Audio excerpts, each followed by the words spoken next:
Bonjour les lions, je vous retrouve pour la guidance du mois de mars 2023. J'espère que vous allez bien. C'est une guidance générale. Comme d'habitude, elle ne parle pas à tout le monde et prend uniquement les messages qui résonnent en vous. On va regarder le général avec l'énergie du mois, avec l'héritage du tarot divin et le défi avec le tarot magique de la sorcière blanche, les messages généraux avec les 77. Le côté relationnel, affectif, sentimental avec l'oracle des miroirs et l'améthyste Love Oracle. Et enfin, je prendrai une carte du tarot, du Rider-Waite, pour chacune des 12 maisons astrales, pour passer en revue tous les domaines de votre vie pour ce mois de mars. Voilà, on va regarder avec l'énergie générale. Quand j'ai préparé le tirage, il y a deux cartes qui sont sorties. On a l'As d'épée et on a la foi. La foi, elle est pas mal ressortie sur ce mois-ci par rapport à certains signes. Quand on parle d'as d'épée, on parle de clarté mentale. Il y a des choses qui deviennent plus claires à votre esprit. Euh, euh, c'est un peu une sorte d'illumination. Et je pense à illumination parce que il y a la carte de la foi. On a l'impression que vous avez comme des révélations sur ce mois de mars, les lions. Alors ça peut être dans n'importe quel domaine, hein, un domaine matériel, un domaine spirituel, domaine affectif. En tout cas, il y a des choses qui arrivent, des révélations qui arrivent et qui font que ça s'éclaircit dans votre esprit.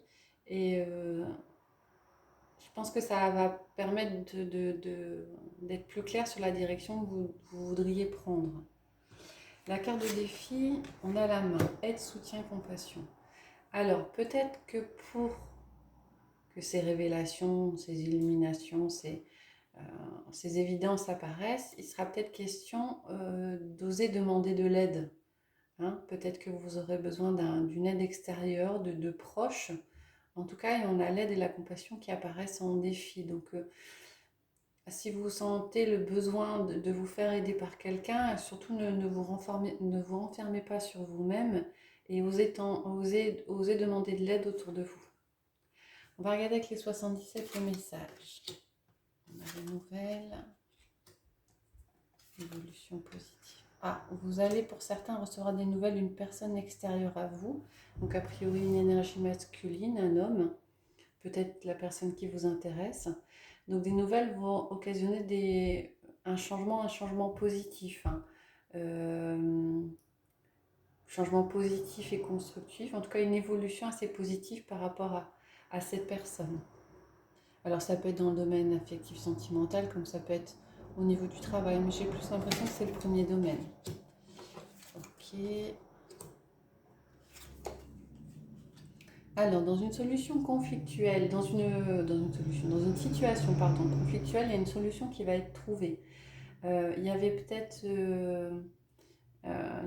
une énergie tierce qui perturbait une relation, il y avait peut-être une triangulaire hein, qui était installée, il y a une solution qui est trouvée. Alors, quand on parle de solution trouvée, on parle d'artiste, d'esthète, de beauté des choses. Euh, Moi, j'ai l'impression que par rapport à une situation qui aurait pu être conflictuelle, j'ai comme l'impression que la solution viendra parce que vous verrez le côté positif des choses et le verre à moitié plein et non pas à moitié vide. On a l'impression que vous allez prendre du recul et ne pas vous focaliser sur les choses négatives qui pourraient apparaître, mais uniquement sur les choses positives par rapport à une situation. On a le foyer, la famille, on a la tristesse. Ah. Par rapport à votre foyer, par rapport à vos proches, par rapport à votre famille, il y avait peut-être une situation qui était un petit peu délicate, ou vous allez peut-être rencontrer sur ce mois de mars une situation un petit peu délicate qui va vous rendre un petit peu triste. Mais avec la carte 7 qui arrive, on a quand même une évolution positive derrière. Alors peut-être que du coup, ce passage un petit peu compliqué va permettre de vous faire grandir. Hein. Hein, on a la carte de l'épée, on a la carte de la foi hein, qui domine. Hein. Donc on a quand même une élévation qui apparaît. Et, je ne dis pas que c'est une solution qui est trouvée. J'ai l'impression que ça va vous faire peut-être prendre conscience de certaines choses. Et on a le travail, les efforts, la coupure.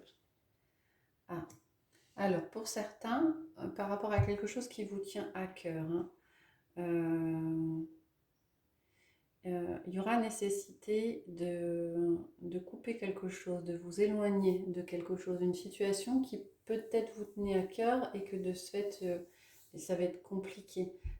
J'ai l'impression que ce serait pour vous protéger, hein. Pour certains, c'est ça, hein. Il y a des efforts à faire pour couper une relation afin de vous protéger. Euh, pour d'autres, vous allez, à contrario, réussir à couper avec des choses qui pouvaient être négatives pour vous, hein. Vous avez peut-être fait un travail sur vous pour vous éloigner de choses qui étaient négatives. Et du coup, derrière, il y a le retour de l'amour. Alors, le retour de l'amour extérieur, je ne sais pas, parce qu'il n'y a qu'une carte. Peut-être le retour d'un amour pour vous, hein. Peut-être que vous allez vous rendre compte que vous avez réussi à avancer, vous avez réussi à faire un travail et donc de ce fait, en supprimant de votre vie des choses qui pouvaient être négatives et qui ne vous convenaient pas, il y a un amour de vous-même qui est de retour. Voilà, on est quand même assez dans l'émotionnel et dans ce qui vous concerne vous, hein. On a quand même quelque chose d'extérieur, des nouvelles extérieures, mais on a l'impression qu'il y a quand même une évolution interne qui est assez importante. On va regarder la sphère plus particulièrement affective, relationnelle et sentimentale. Donc quelquefois quand j'ai préparé, j'ai deux cartes qui sont tombées. On a le travail avec la ruse et la transformation, c'est ce qu'on dit, hein, par rapport à ça. On a la fatalité avec le succès. On a le carrefour avec l'invitation à venir. On a le bouclier avec l'amour passager éphémère. On a la tranquillité avec le coup de foudre. Ok. On a le temps, l'enfermement avec le bonheur et l'harmonie. Donc effectivement, on retrouve l'idée d'un travail qui a été fait. Un travail qui a été fait par rapport à des relations un petit peu... Alors, ou c'était vous qui n'étiez pas très honnête par rapport à une relation, ou c'était une personne qui est extérieure à vous, et donc du coup il y a un changement, il y a une transformation par rapport à un entourage qui peut être rusé, qui peut être malhonnête, hein. Il est possible que certains aient un coup de foudre, quelque chose de soudain qui arrive, qui vient perturber un petit peu leur calme, leur sérénité, leur tranquillité. Ouais. Alors, c'est pas dit que ce soit quelque chose de... C'est pas dit que ce soit une relation qui va durer, hein. C'est peut-être un bonheur, peut-être que c'est juste une relation pansement qui va vous faire du bien, C'est une relation qui est protégée en tout cas. En tout cas, au début, euh, vous aurez peut-être l'impression que c'est pas quelque chose de sérieux, ou vous le prendrez peut-être pas au sérieux après avoir les évolutions possibles, hein. On a quelque chose qui se termine effectivement et on a la carte du succès, hein. Donc ça rejoint un peu ce qui a été fait avant, un travail qui a été fait par rapport à une situation, une personne qui a été rusée, qui a été malhonnête, hein. Et donc ça y est, vous terminez ce cycle-là et on a le succès derrière et on a des ouvertures possibles avec des invitations possibles, peut-être plusieurs invitations, vous aurez peut-être plusieurs choix, peut-être plusieurs personnes qui vont vous inviter. Et donc là, à vous de choisir la décision. Mais effectivement, ça rejoint ici, hein, l'idée d'une nouvelle personne qui arrive, hein, quelque chose de soudain et quelque chose qui va vous permettre d'être serein, même si vous n'allez peut-être pas penser à une relation stable, durable dans le temps. Enfin, quelque chose qui va vous faire du bien. Parce qu'avec le temps et l'enfermement, on a le bonheur. Donc on sort un petit peu d'un cycle qui est négatif, hein, d'une impression peut-être de solitude et d'être tout seul, hein, parce qu'on a quand même nombre d'invitations qui arrivent ce mois-ci, on a le bonheur derrière, hein. Donc assez positif, hein, pour vous les lions.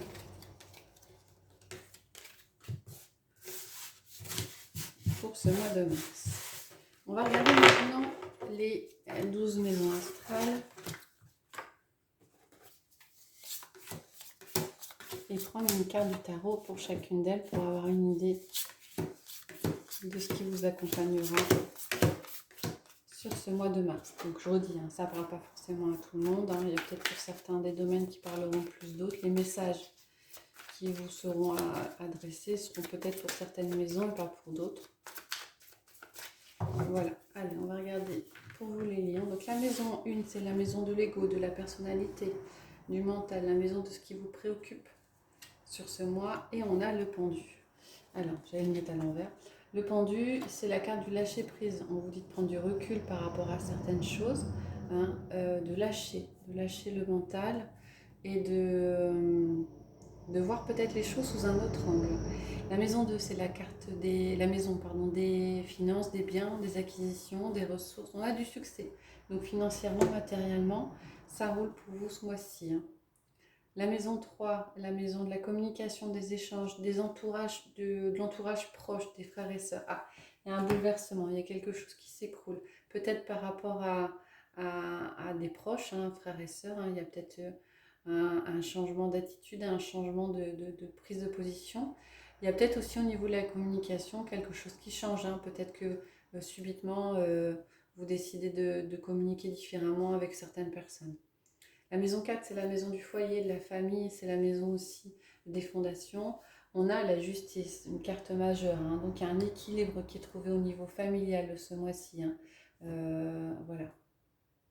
Il y a la bonne voie, vous trouvez la juste voie qui convient pour la partie du foyer et de la famille. La maison 5, c'est la maison de l'amour, de la créativité, des loisirs et des plaisirs. On a la reine de coupe. Alors, la reine de coupe, on est dans l'émotionnel. Alors, vous aurez peut-être un petit côté passionné, un petit côté fleur bleue. Il y a peut-être une relation ouais, on est dans le cadre peut-être du romantisme. Pour certains, au niveau de l'amour, des passions, des loisirs, vous allez faire ce qui vous plaît, hein, avec la reine de coupe. On est dans l'émotionnel, faire ce qui vous plaît, vous consacrer à ce qui vous plaît. Et j'avais encore un message. Ouais, la reine de coupe, c'est aussi la carte de l'intuition. Peut-être que vous allez suivre votre intuition et par rapport à des choses qui pourront vous faire plaisir. En amour aussi, hein, vous allez peut-être faire des choix en suivant votre intuition. La maison 6, c'est la carte du travail et de la santé. Alors, il y a une dualité là. Il y a quelque chose au niveau du travail qui fait que vous êtes un petit peu perdu dans le sens où il y a peut-être un choix à faire ou l'impression d'être ouais, un choix cornélien. Vous allez devoir trancher par rapport à quelque chose, une situation au niveau du travail. La maison 7, c'est la maison du couple, de votre autre, de l'association. C'est la maison aussi des rapports avec l'extérieur. On a le 10 de Pentacle. Les questions d'héritage, là. Il y a des transmissions qui se font. Alors, peut-être par rapport à des personnes extérieures, vous allez peut-être transmettre des choses, vous allez peut-être former des personnes par rapport à quelque chose, leur apporter en tout cas quelque chose. La maison 8 est la carte de la maison de la transformation, de la mise en cause, des choses qui doivent mourir, de l'héritage. On a de la tempérance. Ok, donc par rapport à ce que vous devez évacuer au niveau peut-être des émotions, au niveau des biens, euh, vous arrivez à trouver un équilibre entre la partie de ce que vous devez peut-être conserver dans votre vie et ce que vous devez laisser partir. La maison 9, c'est la carte la maison, pardon, des hautes études, de la spiritualité et des voyages. On a la carte de la confiance. Donc, je pense que là, ça a trait au niveau spirituel, au niveau bien-être. Il y a la carte de la confiance. On dit peut-être par rapport par rapport à certaines études, on a le message de vous dire de vous faire confiance que vous allez arriver. Au niveau de la pensée, au niveau des progrès spirituels, là aussi, hein, vous choisissez peut-être des voies, des choses qui assoient votre confiance en vous. La maison 10, c'est la maison de la carrière, de la position sociale, de la situation. On a de la nouveauté au niveau matériel, donc il y a peut-être eu des propositions d'emploi, des propositions de travail, des propositions de projets qui arrivent. En tout cas, de la nouveauté qui va vous faire évoluer différemment au niveau de votre position sociale. La maison, c'est la maison des amis, des relations, des projets avec autrui. On a le 2 de Pentacle. Alors, dans cette maison-là, il y aura un équilibre à devoir trouver, hein, par rapport peut-être à un relationnel amical, par rapport à des projets collectifs avec autrui. Là, vous allez peut-être devoir un petit peu jongler ce mois-ci. Et enfin, la maison 12, c'est la maison du bilan, du lâcher-prise, la maison aussi de la spiritualité, du côté caché. Ah.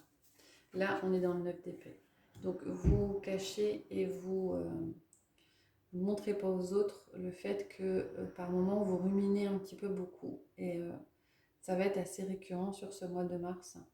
Le fait de peut-être de se demander ce que vous devez faire, où vous devez aller.